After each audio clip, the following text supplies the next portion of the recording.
जब वो 13 साल के थे जी तो उन्होंने अपनी वालिदा पे चाकू से हमला किया। नहीं, अच्छा है आप चाकू कह रही हैं, वरना लोग कहते हैं कि गोली मार दी थी। मसला ये नहीं है। जब आप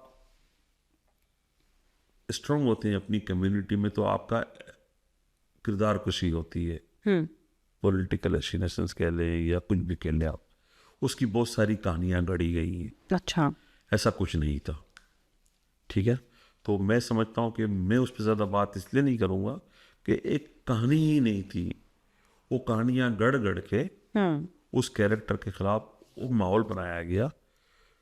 जबकि वो वाक़या कोई 13 साल कहता है, कोई अभी हाल ही में कहता है कि 10-8 साल पहले। जी। तो वो अपने इलाके के लिए बड़ा नफीस था, काइंड था। तो अपनी माँ के साथ या अपने इलाके के साथ कैसे ऐसा हो सकता है।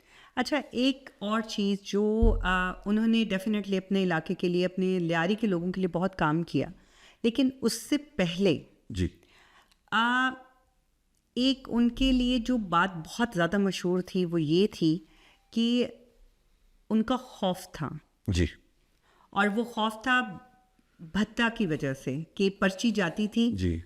और फिर भत्ता लिया जाता था। इसमें कितनी सच्चाई है? देखें, मैं आपसे ये बात बिल्कुल लगी लपटी किए बगैर कहूँगा। उनके जो वालिदैन थे, वालिद, जी। बिफोर पार्टीशन उनकी फैमिली का तसलसल था। हमारे यहाँ एक कल्चर है टाइम कीपर का। जो पब्लिक ट्रांसपोर्ट होती है ना, बसें, ये रक्षा, टांगे, तो उस ज़माने में एक ट्रैफिक होता था समंदर का। हमारे यहाँ थी फिशरी, जी। उसकी बिल्कुल। उसकी छोटी छोटी बोट्स और लॉन्चें होती थी। फिर हमारे यहाँ एक ट्रांसपोर्ट था कराची से बलूचिस्तान और कराची से सिंध। जी। तो वो जो टाइम कीपर होते हैं, अच्छा टाइम कीपर हमेशा तगड़े लोग होते हैं, मजबूत लोग होते हैं बिल्कुल। कि आपकी बसों को मैनेज करना। तो उस मैनेजमेंट के बदले हर बस का ड्राइवर उन्हें एक फिक्स अमाउंट देता है। जी। उस ज़माने में 100 रुपये होंगे या 50 रुपये होंगे, फिर वो बढ़ते बढ़ते अब तो हज़ारों में चला गया। जी। इसी तरह कराची में एक रूट से W11 और W9, ये उसका कोचेज होती है ना, वैन वगैरह का, जी। जी। जिसको MQM के लोग मैनेज करते थे, न्यू बिल्कुल। कराची वगैरह। तो रहमान के जो ख़ानदान के लोग थे, उसके वालिद के भाई जो थे, शेर मोहम्मद, दार जी। मोहम्मद, बेग मोहम्मद, ताज मोहम्मद, वो इन चीज़ों को मैनेज करते। जी, ट्रांसपोर्ट को बिल्कुल। और वो सी साइड का ट्रांसपोर्ट फिशरी और बलूचिस्तान की पब्लिक ट्रांसपोर्ट। जी।